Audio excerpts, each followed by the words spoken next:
پروردگار نے دیے ہیں اس کے اندر بھی نکات موجود ہیں. کیوں کہا گیا بار بار کہ زیارت پر جاؤ تو پیدل سفر کرو، پیدل جاؤ؟ اس کے اندر کچھ ایسے راز پوشیدہ ہیں کہ جو ائمہ کی نظر میں موجود تھے. ایک شخص چھٹے سرکار امام جعفر صادق علیہ السلام کی خدمت میں آیا.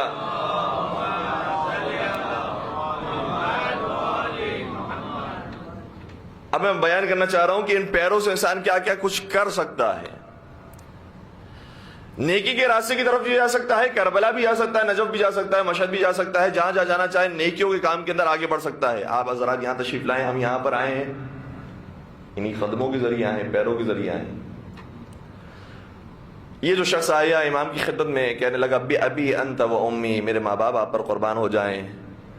جب میں رفع حاجت کے لیے جاتا ہوں تو وہاں پڑوس سے گانے کی آواز آتی ہے اور میں کچھ دیر کے لیے بیٹھ جاتا ہوں اور اس کے بعد اپنے کاموں میں لگ جاتا ہوں. جب اس نے یہ جملہ مکمل کیا امام نے شاہ فرمایا لا تفعل، یہ کام انجام نہ دے.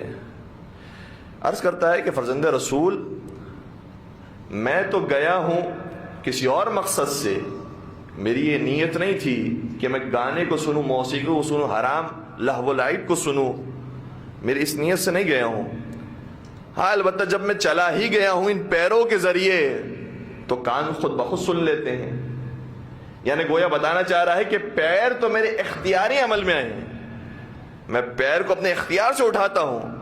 یار میں نے اپنے اختیار سے تو صحیح چیز کے لیے اٹھایا ہے، پیروں نے صحیح چیز صحیح جگہ پر پہنچا دیا ہے. اب یہ کان کا قصور کھلے رہتے ہیں لہذا سن لیتے ہیں.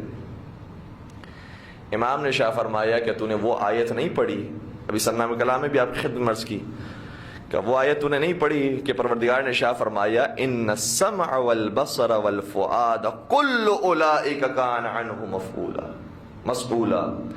فرمایا کہ یاد رکھو یہ کان، یہ آنکھیں، یہ دل، جتنی بھی چیزیں پروردگار نے دی ہیں ہر ایک سے سوال کیا جائے گا.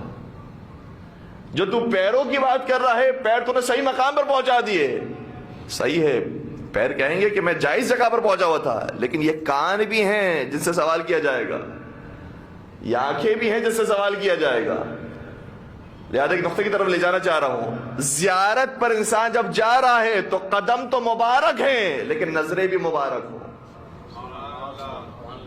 قدم تو مبارک ہیں لیکن دل بھی پاک ہو. قدم تو مبارک ہیں لیکن کان بھی وہی سنیں کہ جو پروردگار چاہتا ہے.